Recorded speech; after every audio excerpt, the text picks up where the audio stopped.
Good day, everyone! I am Miss Lorena Manalo and Bastida, your teacher in EDOC 321. Today, we will talk about the lesson 3.2, which is entitled The Approaches to Curriculum Designing. So, before we proceed to our lesson for today, let us first know our desired learning outcomes. So, in this lesson, we have two desired learning outcomes. The number one is to identify the curriculum design and the approaches to the design. And the number two is to analyze the approaches in the light of how this is applied in the school setting. At the end of the lesson, you as my students must acquire that desired learning outcomes. So it is clear? Okay, let's proceed to our topic for today. There are three types of curriculum design model. The number one is the subject-centered curriculum design. The number two is the learner-centered curriculum design. And the number three is the problem-centered curriculum design. We will know about this type as we dig deeper in our topic for today. Subject-centered curriculum design. It was the first type of curriculum design that focuses on the content of the curriculum. This design revolves around the subject or the particular discipline like science, mathematics, English, and others. This curriculum design tends to focus on the subject rather than the individual or the learners. Next is, it corresponds mostly to the textbook written for the subject. Why do you think this design corresponds to textbook? It is because textbooks are written usually based on the subject or course. Take the Philippines as an example. In our country, school hours are allocated to different school subjects such as mathematics, science, English, social studies, and others. Subject-centered curriculum design describes what needs to be studied and how it should be studied. Most of the schools using this curriculum design aim for excellence in the specific subject discipline content. The primary drawback of the subject-centered curriculum design is that it is not student-centered. This form of curriculum design is constructed without taking into account the specific learning styles of the students that can cause problems with students' engagement. Henry Morrison and William Harris are the curricularists who firmly believe in this design. Subject-centered curriculum design focuses on the individual subject, specific discipline, combination of subject or disciplines, and broad field or interdisciplinary. Subject design. Subject design curriculum is the oldest and most popular design for teachers, parents, and other laymen. It has an advantages among others since it is easy to deliver.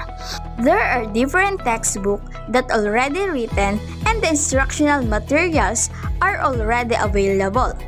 Other than that, teachers are familiar with the format since they were educated about using this design.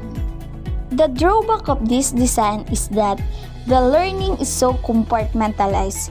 It stresses so much the content and forget about the students' natural tendencies, interests, and experiences. This is the traditional approach to teaching and learning where teachers become the dispenser of knowledge and learners are simply the empty vessel to receive the information from the teachers. Next one is the discipline design. How do you define discipline? Discipline refers to a specific knowledge learned through the method which the scholars use to study a specific content of their field. Okay, this curriculum design model related to the subject design. It is different in the subject-centered design since it focuses on the academic discipline while the subject-centered design focuses only on the cluster of content.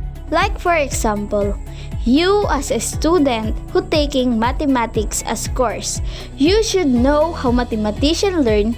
The same is true to students in biology. They should also learn how the biologists learn. In the same manner, teachers should teach how the scholars in the discipline will convey the particular knowledge. Discipline design model of curriculum is often used in college but not in elementary or secondary level.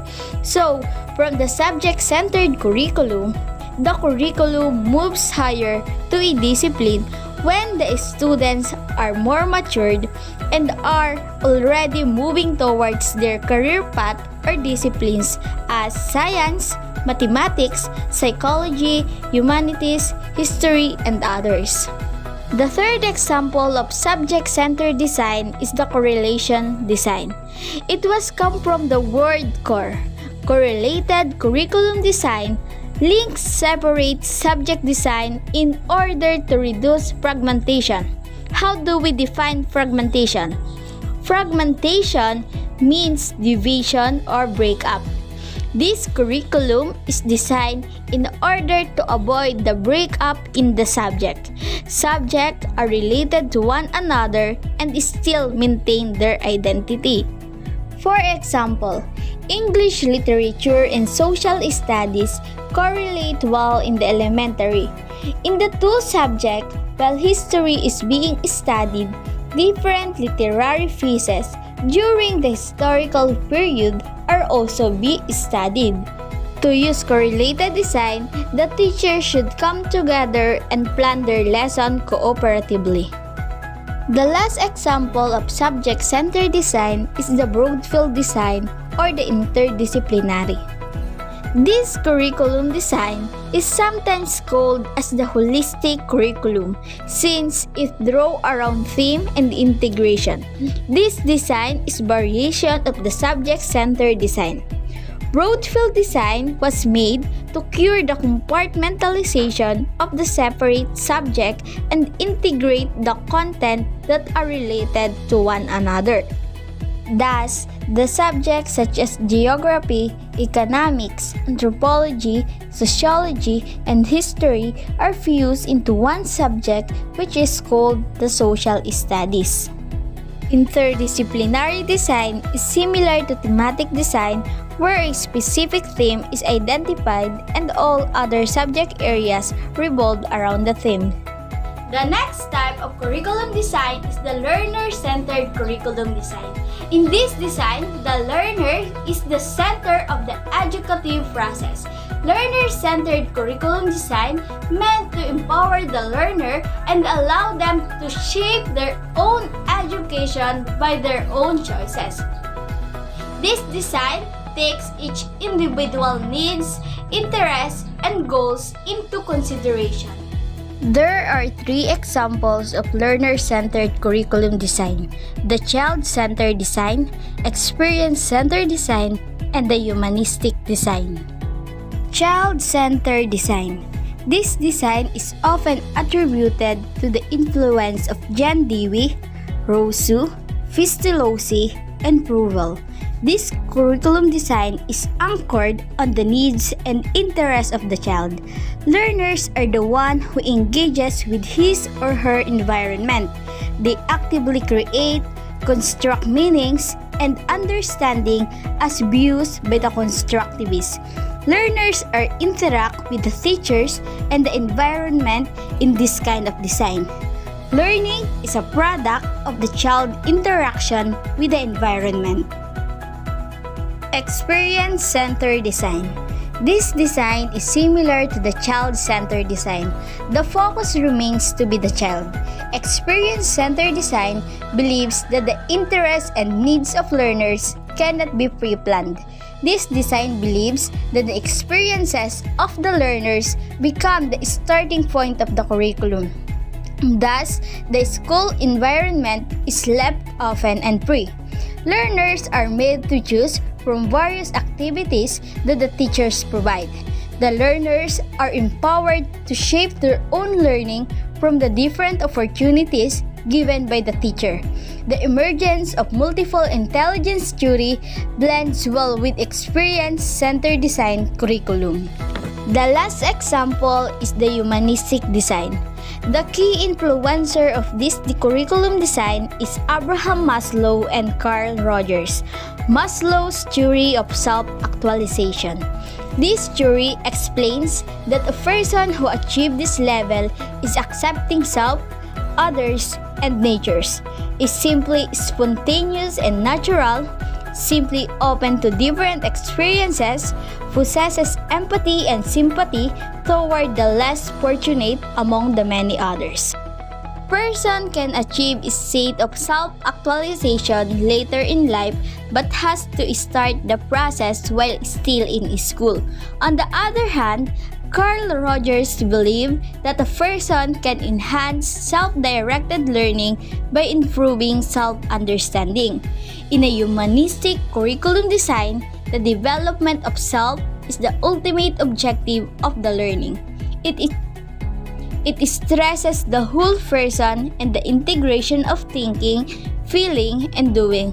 It stresses the development of positive self-concept and interpersonal skills. The last type of curriculum design is the problem-centered design. This curriculum draws on social problems, interests, needs, and abilities of the learners, and various problems are given emphasis. Problem-centered curriculum design is also a form of student-centered design that focuses on teaching students on how to look at a problem and come up with a solution to a problem. Content cut across subject boundaries and must be based on the needs, concerns, and abilities of the students. Students are exposed to real-life issues which help them to develop skills that are transferable to the real world. The drawback to this form of curriculum design is that it does not always take learning styles into consideration. Life situation design and core problem design are the example of problem-centered design curriculum. Life situation design. What makes the design unique? The design will be unique when contents are organized in ways that allow students to clearly view problems area. This design uses the past and the present experiences of the learners as a means to analyze the basic areas of living. As a starting point, the pressing immediate problem, the society, and the students' existing concerns are utilized. Based on Herbert Spencer curriculum writing, his emphasis were the activities that sustain life, enhance life, aid in rearing children, maintain the individual's social and political relation, and enhance leisure, tasks, and feelings. The connection of the subject matter to real situation increases the relevance of the curriculum. Core problem design is another example of problem-centered design. This design centers on general education and the problems are based on the common human activities. The central focus of the core design includes common needs, problems, and concern of the learners. This design was popularized by Fons and Vossing in 1959. They presented ways on how to proceed using core design of a curriculum. These are the steps. Number 1. Make sure consensus on important problem. Develop criteria for selection of important problems. State and define the problem. Design on areas of study, including class groupings, list the needed information for resources, obtain and organize information, analyze and interpret the information, state the tentative conclusion, present a report to the class, individual or by group, evaluate the conclusion, and the last one is to explore other avenues for further problem solving. I will not discuss that since it is easy to understand. Now that I already discussed the types of curriculum design and the examples of it, let us now proceed to the approaches of curriculum designing. There are 3 ways to approach curriculum design. The first one is the child or learner-centered approach, the second one is the subject-centered approach, and the third one is the problem-centered approach. The first approach is the child or learner-centered approach. Let us first have a short recap on what this type is all about. In this type of design, the learner is the focus of the educational process.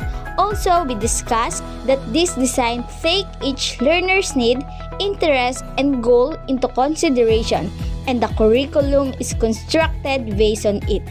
This curriculum is built upon the learner's knowledge, skills, previous learnings, and potential. So, as a future educator, how should we approach a child-centered curriculum? There are 3 principles of child-centered curriculum approach. The first one is we must recognize or accept, also respect all the fundamental rights of the child. Number 2, we must ensure that all activities we will make are focused on the learner's overall growth. And number 3, we must consider the uniqueness of every learner in a multicultural classroom because it acknowledges that students are not uniform, so we must adjust to those students' needs. Next approach is the subject-centered approach. Again, what is the subject-centered curriculum design? This design is anchored on a curriculum design which prescribes separate distinct subjects for every educational level: basic education, higher education, or vocational technical education. Principles of subject-centered curriculum approach. The number 1 means the subject matter is the primary focus. Number 2, the emphasis is on tidbits of knowledge that can be detached from everyday life.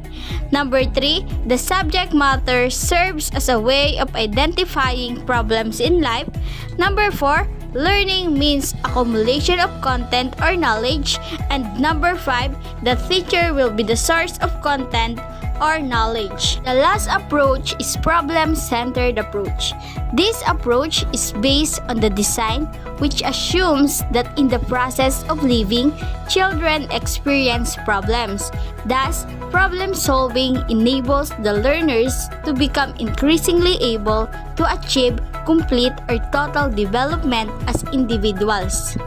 This approach is characterized by the following views and beliefs. First, the learners are capable of leading and guiding themselves in problem solving, thus allowing them to become more self-reliant. Second, by a direct engagement in a variety of activities and events, learners are prepared to assume civic obligation. And number 3, the curriculum guides students in recognizing issues and challenges and finding solutions for it. Learners are problem solvers in their own right. Now that we already know the different examples of curriculum design and the corresponding approaches, I would like to tell you this. The choice of the design is influenced by the philosophical and psychological beliefs of the designer. As a curricularist, it is important that you will be able to understand the different design models and how to approach each one. That's all for today. Thank you!